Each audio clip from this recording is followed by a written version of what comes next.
He's 0-2 versus Tom Brady. But against all other quarterbacks in the postseason, he's undefeated.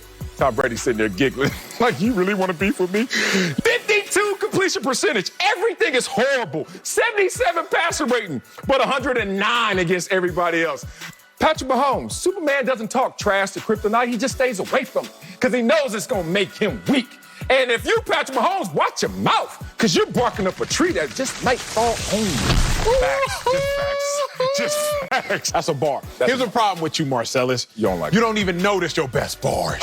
It disgusts me. Who wants to speak for yourself? Marcel Swallow, Emmanuel Acho. Let's head to Dallas. Mike McCarthy said after his disappointing first season in Dallas that the focus of change would definitely be on defense. Well, changes appear to be happening. Dallas hired Dan Quinn as their new defensive coordinator, and the majority of their free agent signings are defensive players. Dallas Morning News said, quote, this defense can't be fixed in one offseason, but it must make significant strides. Oh, Greg is back with us, but Acho, is defense the Cowboys' biggest question mark? Not at all, fellas. The Cowboys' biggest question mark is their head coach. Plain and simple. You lost us. You know you did. In every profession, you can lose it. In every profession, you can fall off. In every profession, you can be over the hill. Specifically in football, quarterbacks, they ain't got it no more. Receivers, man, they lost some speed. Pass rushers, man, they just don't have the same ball get-offs that they used to. A general manager, man, they can't identify talent like they used to. Even corporate, CEO, they've just gone out of times with the trends. They don't know how to keep up with this day and age of social media. However, it seems as though the one profession in all professions, head coaches, if they've ever been good, they will always be good.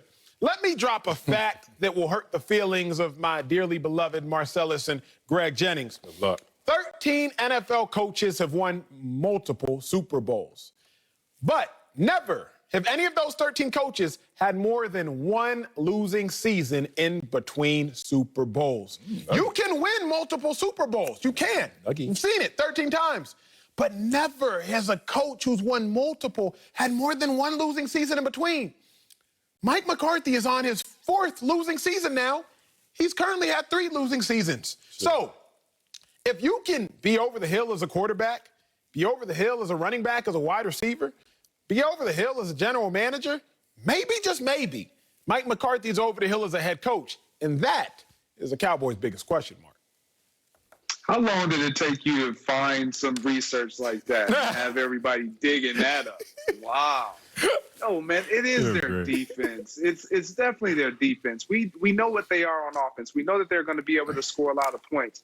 But defensively, when you go back to 2019, when Rod Marinelli was their defensive coordinator, they weren't a terrible defense. They finished 9th in total defense. So they were effective in a 4-3 scheme. DeMarcus Lawrence had his hand in the dirt versus standing up on the edge in the 3-4 scheme, which Mike Nolan then implemented in 2020. So it disrupted what they were building on prior to Mike McCarthy even taking over as the head coach. And so when I look at this defense, now you got a coach who's making decisions who doesn't, even if he was over the hill, he better know how to find some who aren't, who are going to be up on the times. And that's what Mike McCarthy is trying to do. He's bringing in Dan Quinn, a guy who's had success defensively on that side of the ball, running a 4-3 scheme, something that he saw when he first took the job that worked for the Dallas Cowboys, but he let his ego kind of get in front of him and made some decisions and disrupted what was already working. So I know that the defense is something that they're going to focus on, and it has been their Achilles heel. Now, they do have to do some things offensively, but defensively, they just got to get better, even when it comes to personnel. It's not just solely on the coaching, because we all know coaches can draw up all kinds of schemes and plays, but the players are what makes it work. Go ahead, Greg. Yeah, and they say I'm a contrarian. What the hell was Acho talking about its own coach? You mean, what, a Super Bowl champion coach? What, are there only 9 active head coaches that have won Super Bowl championships? Greg weighed 188 back then, Marcellus. He's like 220 now. Wow. That was 40 pounds ago. Yeah, but he's also not trying to play football anymore. Mike McCarthy is trying to coach, damn it. And he's trying to coach with his quarterback in tow. and healthy. Oh, his quarterback is healthy this year. Yes, because when his quarterback was healthy last year, the Dallas Cowboys averaged 32.6 points a game. You know what that would have been if he would have just stayed healthy and just kept being average? 32.6 points a game average. That would have led the NFL in scoring. Let me tell you why that matters. Because the teams that led the NFL in scoring, 1 through 9, all were playoff teams. Let's go even further. Let's dig deeper than that. Are you an outcast? Top 3 teams made the championship game. And the 4th team was number 6 in scoring offense, and that would be the Kansas City Chiefs. So basically, if you got you a scoring offense, all you need is a little bit of defense, and you got something there. Because I remind you, the Super Bowl champion Kansas City Chiefs had the 17th ranked defense. And then last year they lost in the Super Bowl with the 16th ranked defense. We're not talking about be top 10 in terms of defense. We're just saying just be average on that other side of the ball, Dallas Cowboys. Not historically bad. So with Dak Prescott back healthy, all they need to do is say, hey, we got a Super Bowl champion coach. We got a quarterback that can put up numbers. Defense, hold up your end of the bargain, and we can make some noise. Greg Jennings, you play spades, big dog? Card game? You play spades? Absolutely. My dog. Sel kind of plays spades. At least he knows how it goes. They say I give up butt. Books. Books. Not okay. butt. Well, I don't play that. Whoa. That went there. That's what.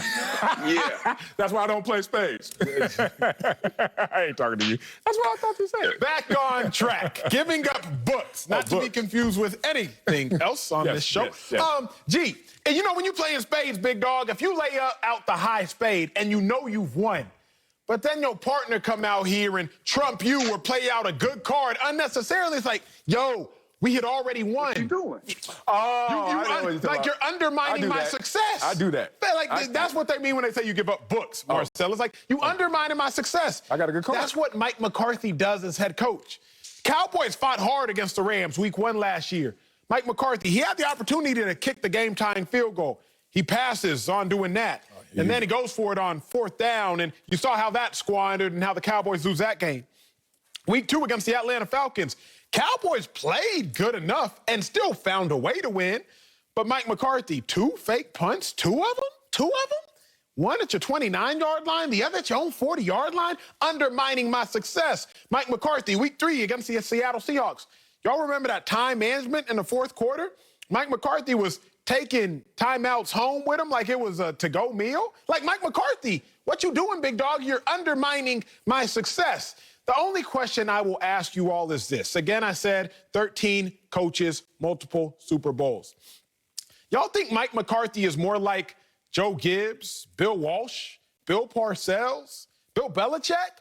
Or is he more like Brian Billick, Doug Peterson,